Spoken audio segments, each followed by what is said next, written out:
Alors, Calixte Béala, vous qui êtes membre de la diaspora, comment comprendre cette diaspora qui joue contre son pays? Non, mais la diaspora est diverse, comme quelqu'un le disait tout à l'heure. Il n'y a pas qu'une diaspora, il y a des diasporas. Comment comprendre celle qui joue contre son pays? Qu'est-ce qu'elle lui demande? Qu'est-ce qu'elle reproche à son pays? Mais parce que c'est une diaspora en échec, en fait. C'est une diaspora à la fois qui a échoué en France et qui a échoué au Cameroun.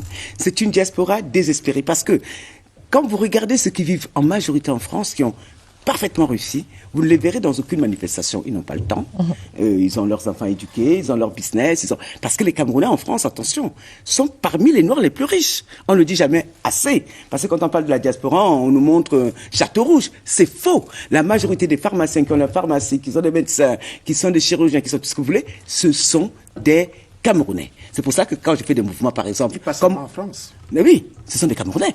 Par exemple, quand je fais des mouvements au Palais de Congrès, qui coûtent très très cher, les Européens sont étonnés. C'est la diaspora camerounaise qui paye tout ça. Donc, on est très très riche et on n'a pas le temps. Donc, et par contre, on a une diaspora de Château Rouge. C'est cette diaspora qu'on entend beaucoup sur les réseaux sociaux, qui disent partout que ça va mal, etc.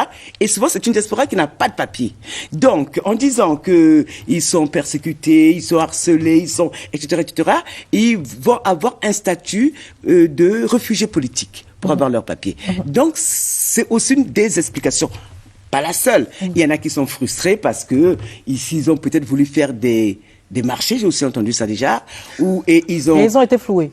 Ils ont été floués, ou qui ont voulu venir monter des business, et ça s'est mal passé. Donc, ils partent avec une espèce de rancœur, et c'est cette diaspora-là qui exprime cette rancœur-là. Donc, ne parlez pas, c'est une infime minorité. Attention, elle ne représente pas 1% de la diaspora camerounaise. Parce que nous sommes si nombreux que si la diaspora camerounaise sortait dans les rues à Paris, je peux vous garantir que Paris tremblerait. Il y a plus d'1 million de personnes. C'est entendu. Alors,